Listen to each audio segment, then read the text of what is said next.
Because I know every motherfucker ain't gonna do what I'm gonna do. So this is how you level up. That's how you level up. I know there's a whole bunch of people with that right there. That fires me up. That makes me fucking happy, what you just said.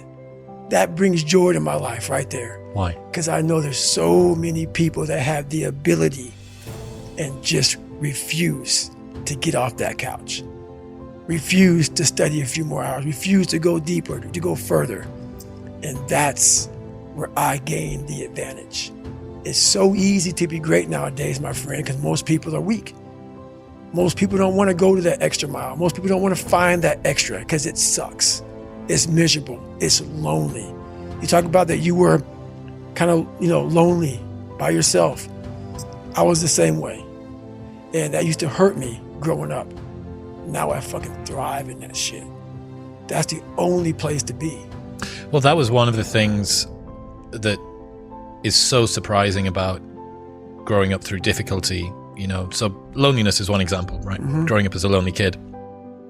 What you realize is a lot of the things that you feared or hated or were embarrassed about as a child end up being the genesis of the things that you're most proud about as an adult. Mm-hmm.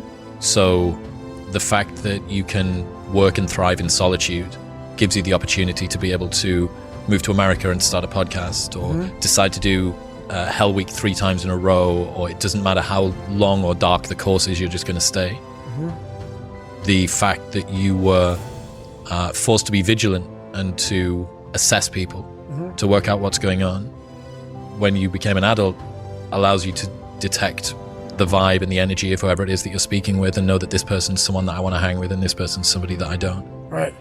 All of the things.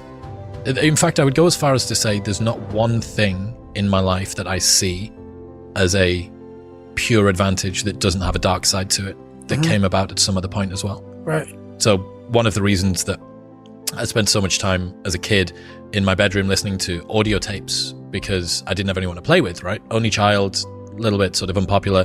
Right. So I'd be in my bedroom listening to audio tapes, and we'd go to the library every 2 weeks and we'd take the tapes back and we'd get new tapes and I'd bring them and listen to them again. Right. But you roll the clock forward 20 years and what's the 2023 version of an audio tape? It's a podcast. It's a podcast. That's right.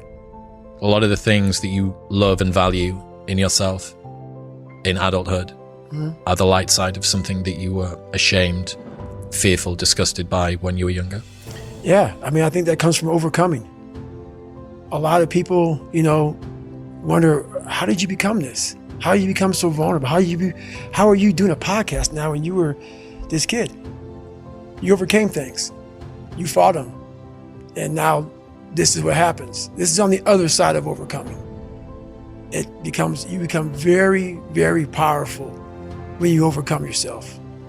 All those things you once cowered from, you were afraid of, when you face them eye to eye every day, you now become a person who has a great podcast.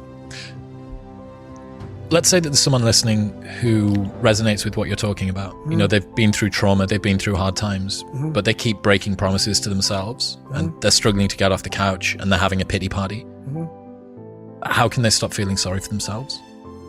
That's a difficult one, because you have to want it. You have to want to be better. And it starts off with, you have to have pride in yourself. You have to have pride in yourself. You have to have, there's something about you, whether it's your last name, whether it's just the smallest thing, you have to be proud of yourself. And if you have no pride in yourself, I can't give it to you. Because you're always going to compromise. You're always going to fold. Always. I'm very proud of myself. That's why when people said, no way you can do better than Can't Hurt Me. Roger that. We'll fucking see. It's that pride that wakes you up. And now I'm not talking about bad pride. I'm the attention to detail for the human being I want to do. I call this thing, like, I want to be the standard. I want to be that guy. Like, every place I went in the military, there was this ethos about how this place is, how we're going to live, how we're going to represent ourselves. And I walked around and I saw that most people didn't live up to that ethos. Like, if you go to whatever company, they have this mission statement on how we want to run our company. I made one for myself on how I want to be. And that is why if people can make up a mission statement, an ethos in which they want to live by, and every morning you wake up, you hold yourself accountable to that mission, not a company's, your own. Make up your own mission statement. What do you want to be in life? And once you do that, now you can work with somebody to get better. You can work with yourself to get better. But until you know what you want to stand for, you will always just be sitting down. You'll never stand for anything. What's that quote? If you don't stand for something, you'll fall for everything. That's it. It's a true statement. In the book, you talk about Roger that, there being two types of Roger that. Mm-hmm. I absolutely adore the second type. Received orders given, expect results. That's it. That's it.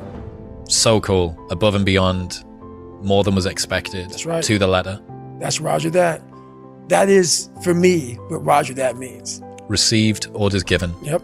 Expect results. Expect results. That's right. So fucking dope. That is it. That is it. And when you hear that from somebody who gets it, you know it because you can look in their eyes. You feel that energy, man. It connects immediately.